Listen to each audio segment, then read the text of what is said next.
Do you think this is the last Labour majority government we will see? I certainly hope so. And I'm not the right person to ask, and I have no idea quite what's happening on the left at the moment. It seems to me a very messy coalition of the rainbow people, the crescent people, and the star people. That is to say, the ultra-progressives, the Islamists, and the old school socialists. And then, so you're seeing these breakaway, the fruit and nut party, well, they haven't come up with a name, so it's not my fault that I've given them one. We've seen this eco-populist Green Party. Thrilled to see that its party membership has just exceeded 100,000. It's going to be beating the Tory party according to party membership. And I wish Zach Polanski all the best in the world. I would love it if he could hit 5%, 6%, 7% and cannibalize the left. And I was thrilled to see that the Greens hit 15%, exactly the same as Labour in a poll just 2 days ago. So, long may he reign. And do you think this is the last Labour majority government?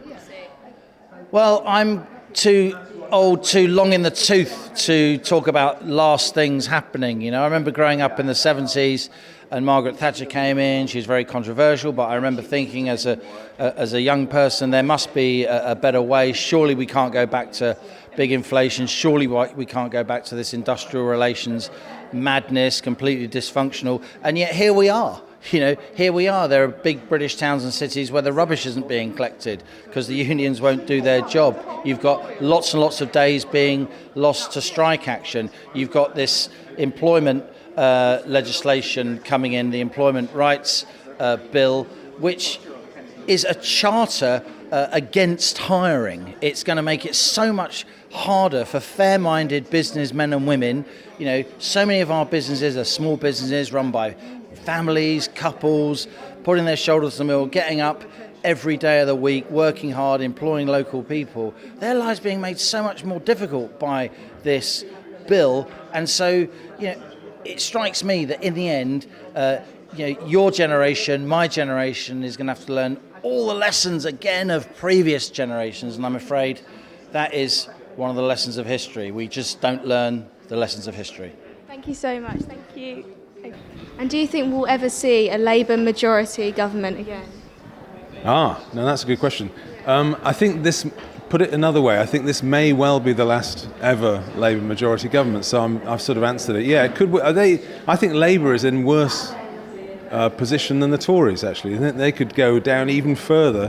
Why? Because they're in government and they'll get blamed for everything, and justly, actually. So, yeah, maybe it is the last Labour government, yeah. And do you think we'll ever see a Labour majority government again? Probably not in my lifetime. It's impossible to know because politics moves so fast. I mean, now that we have other parties involved, it feels almost impossible they'll ever get in again. Not just and it's the same for the Tories. I don't know, I might be completely wrong, we'll see in a few years. It just feels like these other parties, and that could be dangerous. You know, I used to live in South America and they flitter between far left and far right, and we might have a situation where we've got Reform for 4 years and then we've got Jeremy Corbyn's Your Party or something. Yeah, it might be, and that's quite scary. So no one knows. I mean, anyone who tries to predict the future gets it wrong, but it's very hard right now to see how Labour or the Tories can get back in. I couldn't possibly predict. I don't think anyone can predict what's going to happen in the future. I don't think anyone could have predicted what's happening now. I certainly would be extremely surprised if in the near future we saw another Labour government. I mean, when we talk about Labour being a majority government, they're elected on 30% of the votes, and then Keir Starmer is the most unpopular Prime Minister in our history. Hopefully something big will change, whether that's reform or a Conservative reform coalition, anything to get this, because this left-wing coalition with Islamism is so concerning that I don't really care what happens next, as long as we can stop this this horrendous wave of sectarianism in our country.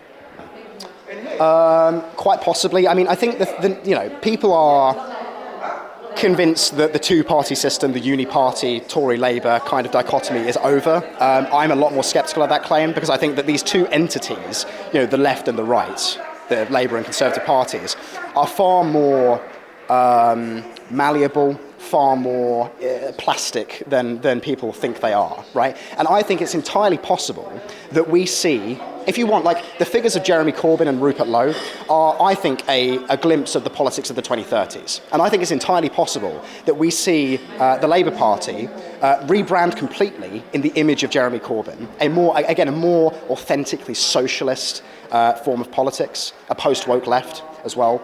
And equally with the Conservative Party, I think it's entirely possible we see them, if they want to survive, rebrand in the image of Rupert Lowe. Whether that means actually bringing him in or just adopting some of our ideas, I don't know, but I think that remains to be seen. However, I do think that the people who actually govern these entities, and I'm not talking about Kemi Badenoch and Keir Starmer there, because they're just the kind of public-facing figureheads, but the actual decision makers behind the scenes in these parties, look, they're not stupid people. They know the way the wind is blowing, and I think that if they play their cards right, they can kind of revive their relevance and their electoral viability. So I don't think there's any indication at this stage that Labour is dead. Like polling is an opinion formation, a tool of opinion formation. It's not a tool of information, in my view. And so, when 2029 comes around, I think the landscape could look completely different to how it looks now. And I think people who are really wrapped up in politics, as we are, sometimes make the mistake of thinking that what's happening right now, during this news cycle, is the most important thing, when actually a lot of it's just noise.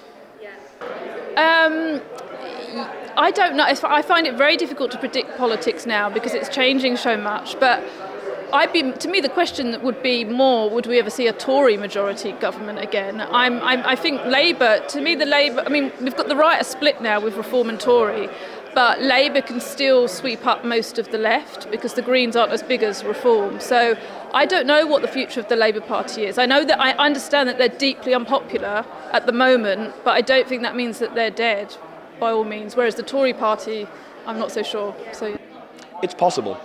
It's possible. I will say they will be, again, touch wood, on the polls currently, that Reform will wipe them out come 2029. The Tories will be dead. Reform will become the next right-wing party. That's for sure. The question is, will Labour survive to the election afterwards? And really, this is going to be how Reform will perform in the 2029 government, because if by 2034 they have not made at least strong headway to tackling the problems, then the British people will say, we experimented them, we gave them a chance, but it hasn't worked, the Tories are gone, so the option is Labour again. So that's a path that I definitely do not want to see happen, and I hope it doesn't, and I do have faith that Nigel Farage, the hopefully incoming administration will fix so many of the problems in this country. But if they do mess up, I do think Labour will still be there waiting in the wings to strike. And do you think that this is the last Labour majority government? Yes. Yes. Very simple, yes. Would you like to elaborate or just yes? I just don't think either Conservatives or Labour will ever form a majority government again. At best, they will be coalition partners. At worst, they will disappear off the face of the map. And what do you think the biggest issue is facing the UK today? Weakness. The weakness of our ruling elite and our politicians and our cultural elite. And I don't think we'll solve any of our problems until that cultural problem of weakness is solved, I'm afraid. So you have to elect people that have a bit of strength, I think. And what do you think the biggest issue facing the UK today is? Stop the boats. Simple as that. And what do you think the biggest issue facing the UK is? I think the biggest issue facing the UK at the moment, apart from freedom of speech, of course, that's what we're talking about here at the brilliant Battle of Ideas, I think the biggest issue facing the UK is fiscal stability.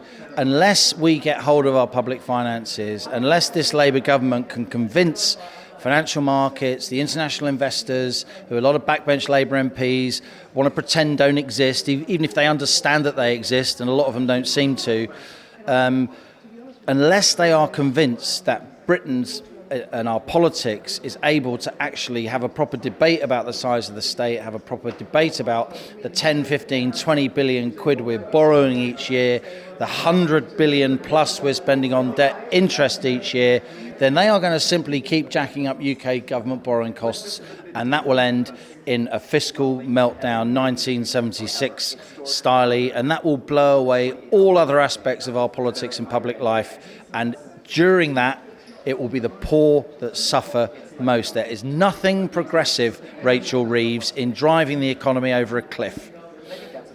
And what do you think is the biggest issue facing this country?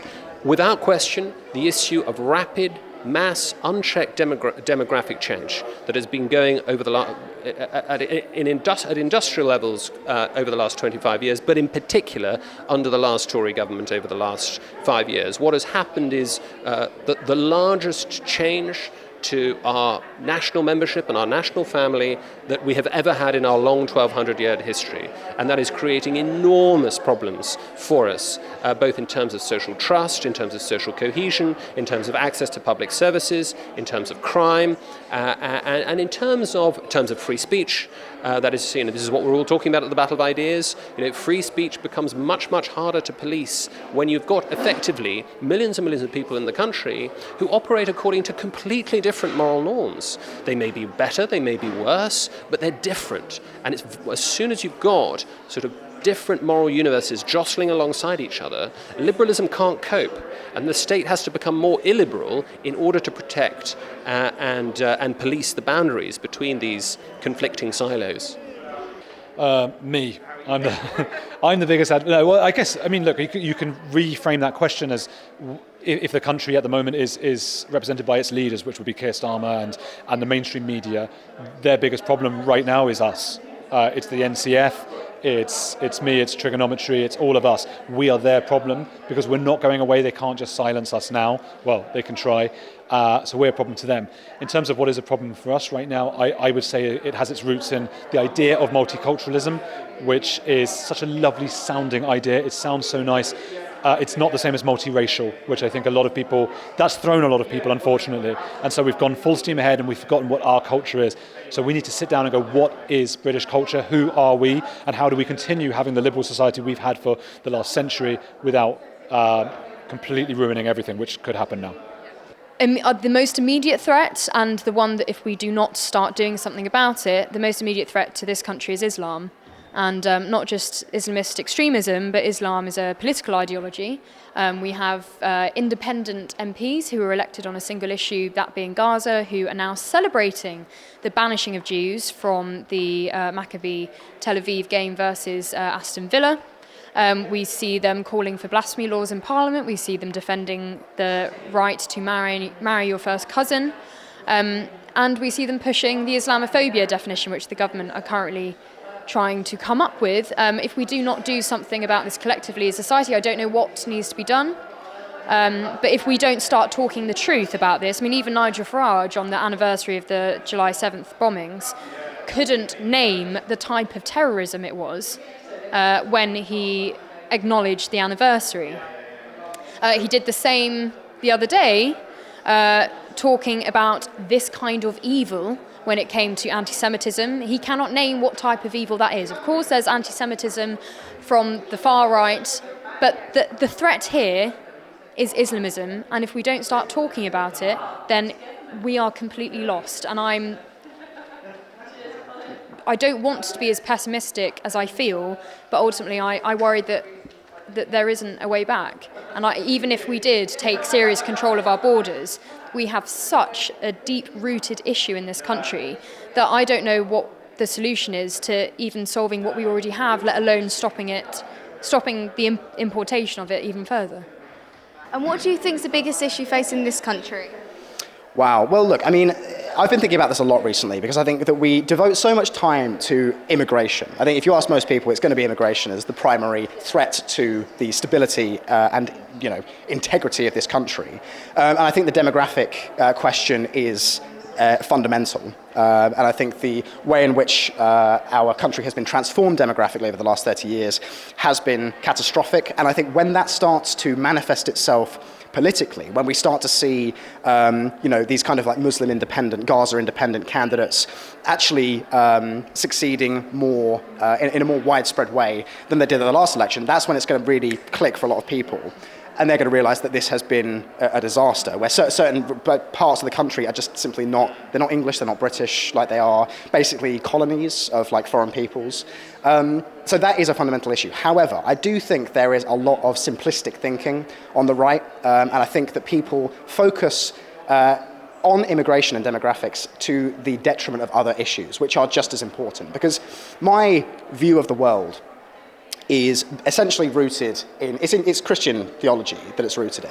And my belief about the structure of civilization is that there are a hierarchy of covenants, of structures that constitute civilization. And the nation is one of those structures. And it is absolutely under attack in the form of mass immigration. But it's not the only structure that's under attack, because marriage is also under attack, the household is under attack, the tribe is under attack, the kingdom is under attack, and the church itself is under attack.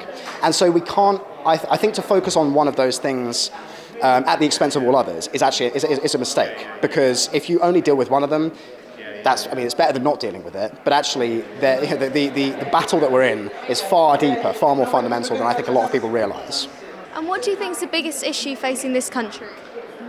I think Islam is the biggest, culturally, the cultural shift that's happening to our country, and for me the biggest fear is the rise of Islam and the growing demographic change that we're facing. I think secondary to that would be economics, but economics you can change, but demographic change could potentially be the end of our kind of Christian identity. So that's the biggest threat for me.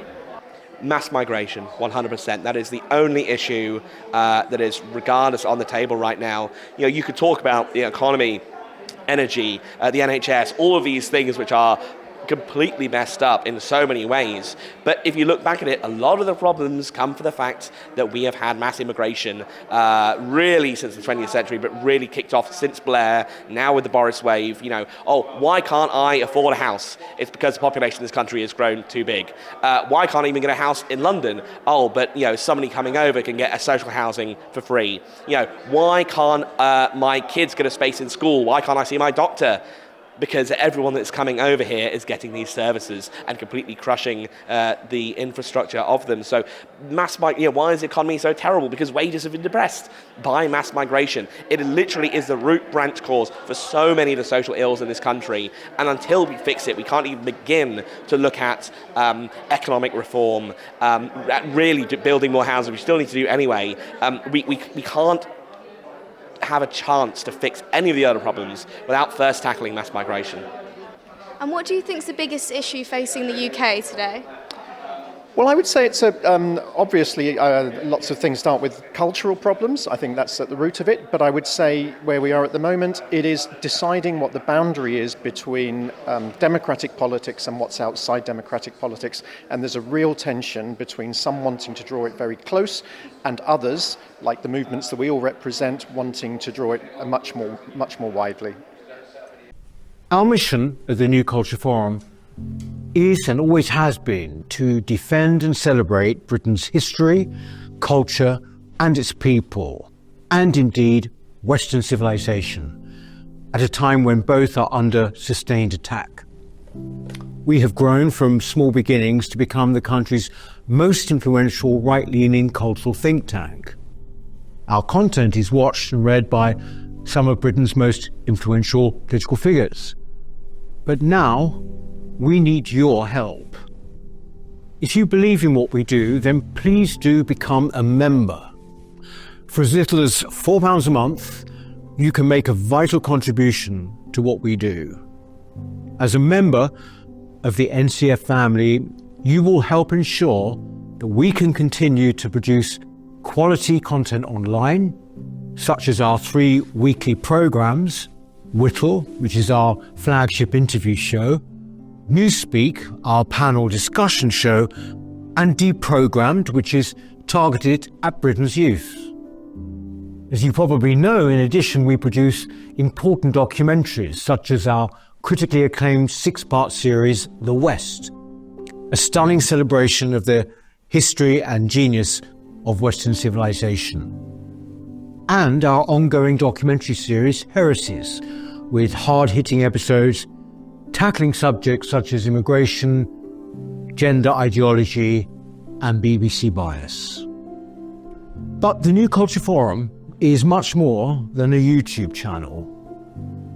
We don't just complain about Britain as it is, we provide real solutions and clear policies on how we can push back against the madness and restore sanity to this nation.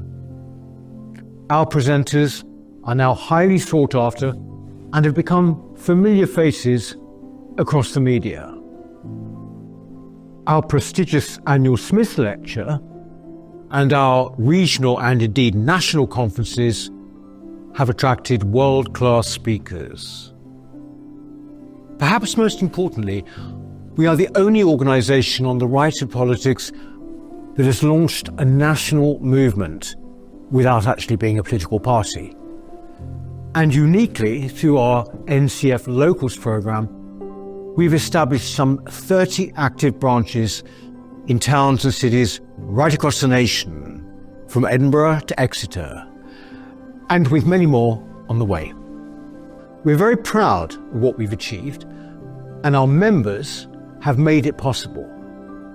In return, our members receive access to exclusive content, invitations to private events, free or discounted tickets to our conferences and lectures, free copies of our books, and much more. I very much hope that you'll join us too by clicking the link in the description or going to our website, newcultureforum.org.uk. Now is the time that we need your help. Thank you.